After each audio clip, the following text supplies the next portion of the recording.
ઘેલા સોમનાથથી સોમનાથ સુધીની જન કલ્યાણ શિવ મંગલ પદયાત્રા કેશોદમાં પ્રવેશતા પદયાત્રાનું સ્વાગત કરાયું હતું। કેશોદના ધારાસભ્ય, નગરપાલિકાના પ્રમુખ તથા સંગઠનના હોદ્દેદારો પદયાત્રામાં જોડાયા હતા। કેશોદના 4 ચોકમાં ભગવાન શ્રી રામ તથા આંબેડકરની પ્રતિમાને હારતોરા કરવામાં આવ્યા હતા। રાજકોટ જિલ્લાના જસદણ નજીક આવેલ સુપ્રસિદ્ધ ઘેલા સોમનાથથી શિવ પૂજન, શિવ પ્રાર્થના, સાધુ સંતોના આશીર્વાદથી પદયાત્રાનો પ્રારંભ કરવામાં આવ્યો હતો। ઘેલા સોમનાથથી પ્રથમ જ્યોતિર્લિંગ સોમનાથ મહાદેવ સુધીની કેબિનેટ મંત્રી કુંવરજીભાઈ બાવળિયાની જન કલ્યાણ પદયાત્રા કેશોદના અગતરાય ગામે પહોંચી હતી। અગતરાયથી કેશોદ વચ્ચે પદયાત્રાનું સ્વાગત કરવામાં આવ્યું હતું। કેશોદમાં વિવિધ યોજનાઓની જાણકારીઓ સાથે સર્વના કલ્યાણની ભાવના સાથે આ પદયાત્રા કેશોદ તરફ આગળ વધી હતી।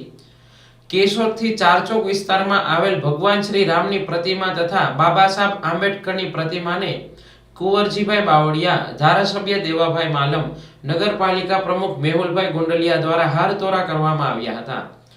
કુંવરજીભાઈ બાવળિયાના જણાવ્યા મુજબ સર્વજન સુખાય, સર્વજન હિતાય તથા સરકારી યોજના અને સરકારના લાભો નાનામાં નાના વ્યક્તિ સુધી પહોંચી શકે તે આ પદયાત્રાનો હેતુ છે।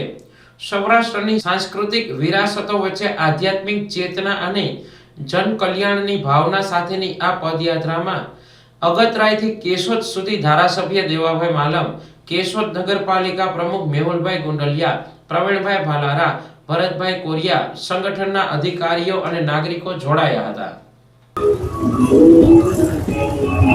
જન કલ્યાણ શિવ મંગલ પદયાત્રાની શરૂઆત 20મી તારીખે ઘેલા સોમનાથ મહાદેવના શિવ પૂજા કરીને સામૂહિક રીતે આગેવાનો, કાર્યકરો, સાધુ સંતો સૌએ ભગવાન શિવની પ્રાર્થના, પૂજા અર્ચના કરીને પદયાત્રાની શરૂઆત અમારા વિધાનસભા મત વિસ્તારમાં મોટા દડવા, ગોંડલ, જેતપુર, વીરપુર અને જુનાગઢમાંથી પસાર થઈને ગઈકાલે અમે આ જુનાગઢ જિલ્લામાં એમાં આજે કેશોદ પહોંચ્યા છીએ। રસ્તામાં લગભગ દરેક ગામોની અંદર તમામ સમાજના લોકોએ આ જન કલ્યાણ શિવ મંગલ પદયાત્રાની ખૂબ ભાવભેર સ્વાગત અને સન્માન કર્યું। બધા જ પદયાત્રીઓને રસ્તામાં સ્વયંભૂ દરેક ગામના લોકોએ અને રસ્તામાં ખેડૂતોએ અને તમામ સમાજના લોકોએ આ રથયાત્રાનું ખૂબ ભાવથી સ્વાગત કર્યું। અને પદયાત્રામાં જ્યારે અમે કેશોદમાં પ્રવેશ્યા ત્યારે આ વિસ્તાર ધારાસભ્ય દેવાભાઈ માલમ, એમની સાથે નગરપાલિકાના પ્રમુખ, અમારા સંગઠનના હોદ્દેદારો, નગરપાલિકાના સભ્યો અને સૌ સમાજના શ્રેષ્ઠીઓએ આ જન કલ્યાણ શિવ મંગલ પદયાત્રાની ખૂબ ભાવથી સ્વાગત કર્યું।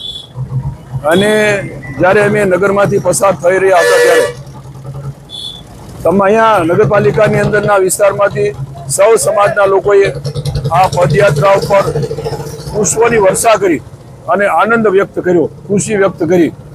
આ અમારી પદયાત્રા જન કલ્યાણ, લોકોની સુખાકારી માટે અને સૌ સમાજને સાથે જોડીને જોતરીને ભવિષ્યમાં આગળના દિવસોમાં જે રીતે રાજ્ય સરકારની અને ભારત સરકારની વિવિધ યોજનાઓ લોકો સુધી પહોંચે માટેના રાજ્ય સરકારને ભારત સરકાર તરફથી પ્રયત્નો થઈ રહ્યા છે। જે વંચિત રહી ગયા હોય એવા લોકોને પણ આની અવેરનેસ આવે અને વિશેષ એનો લાભ લે, સાથે સાથે જરૂરિયાતમંદ લોકો સુધી આ કલ્યાણકારી યોજનાઓ પહોંચે એવા એક ઉદ્દેશ સાથેની આ અમારી જન કલ્યાણ શિવ મંગલ પદયાત્રા અમે એમાં આગળ વધી રહ્યા છીએ। અને અમને સૌને સ્વયંભૂ સૌ જનતાના આ પદયાત્રાને એના આશીર્વાદ, એની લાગણી, ભાવ મળી રહ્યા છે। અમે શિવથી શિવ સુધી એટલે ઘેલા સોમનાથ શિવથી દર્શન કરીને સોમનાથ પાટણ શિવ સુધી એમની પૂજા અર્ચના કરીને ધજા ચડાવીને અમારી આ પદયાત્રાનું અમે ત્યાં 27 તારીખે સવારે સમાપન કરશું।